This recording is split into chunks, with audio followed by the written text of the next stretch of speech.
রাজধানী ঢাকা শহরে প্রিয়জনকে নিয়ে সবুজ রাজ্য ভ্রমণের জন্য ঢাকা বোটানিক্যাল গার্ডেন অনন্য। 208 একর জমির উপর প্রতিষ্ঠিত এই জাতীয় উদ্ভিদ উদ্যান।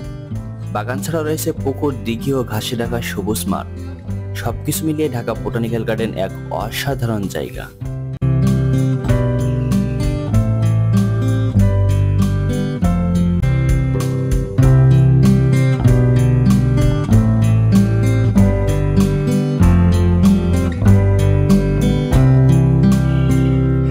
আসসালামু আলাইকুম। আজকে চলে আসলাম বাংলাদেশের সবথেকে বড় উদ্যান, জাতীয় উদ্ভিদ উদ্যান বা বোটানিক্যাল গার্ডেন।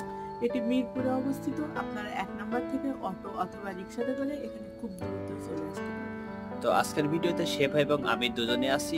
আশা করছি পুরো ভিডিওটির সাথে থাকবেন এবং ভিডিওটি দেখবেন। ইনশাআল্লাহ আপনারা হতাশ হবেন না। তো চলুন কথা না বাড়িয়ে আমরা ভিডিওতে চলে যাই।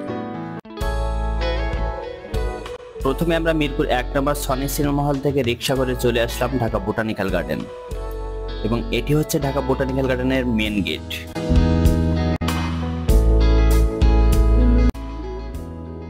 মেইন গেটের সামনে আপনি টিকিট কাউন্টার পাবেন। প্রতি টিকিটের মূল্য 30 টাকা। আমরা খুব তাড়াহুড়া করে টিকিট কেটে চলে গেলাম ঢাকা বোটানিক্যাল গার্ডেনের ভিতরে।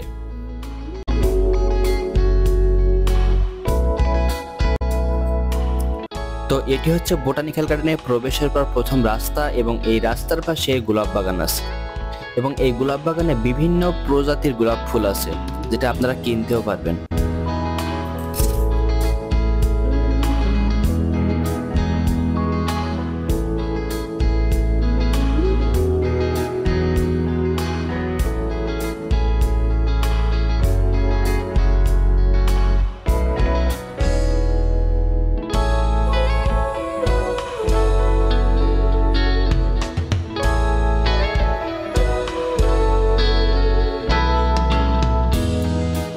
বোটানিক্যাল গার্ডেনের মধ্যে কিছু নির্দেশনা আছে, যে নির্দেশনাগুলো জেনে রাখা আপনাদের জন্য অত্যন্ত প্রয়োজন, কারণ পরবর্তীতে এই বিষয়গুলো নিয়ে অনেক ঝামেলা হয় এবং ঝামেলা হচ্ছে।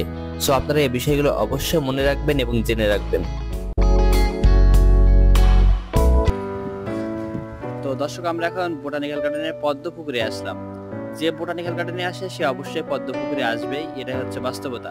কারণ পদ্ম পুকুর অনেক সুন্দর। এই দেখতে পাচ্ছেন, এটি হচ্ছে পদ্ম পুকুর। তো অ্যাকচুয়ালি এখন শীতের সময়, তো এই কারণে পানি নাই, কিন্তু আপনার প্রত্যেকটা পাড়ে পাড়ে ফুলের গাছ লাগানো। তো তোমার কেমন লাগতেছে এখানে এসে?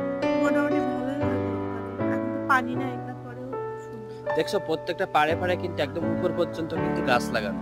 অবশ্য বর্ষার সময় আসলে নাকি বেশি ভালো লাগে, কিন্তু এখনো ভালো। বোটানিক্যাল গার্ডেনের মধ্যে বিভিন্ন ধরনের বট গাছ আছে। বলা হয়ে থাকে বা শোনা গেছে যে এই বট গাছ পৃথিবীর মধ্যে কোনো কিছু একটা দখল করে আছে। তো এই বিষয়ে আমি ভালো কিছু জানতে পারি না, আপনারা কমেন্ট বক্সে জানাবেন এই বট গাছ সম্পর্কে অবশ্যই। দর্শক, এখন আমরা এমন একটা জায়গায় আসছি যেখানে চারপাশে বাঁশঝাড় আর বাঁশঝাড়, মানে গহীন একটা জায়গা আপনারা বলতে পারেন। দেখেন চারপাশে বাঁশঝাড়। তো অ্যাকচুয়ালি এখানে আসলে আপনি গ্রামের যে অরিজিনাল ফিল সেটা কিন্তু অবশ্যই পাবেন, নাকি তোমার কি মনে হচ্ছে? হ্যাঁ, এখানে গ্রাম্য এলাকা।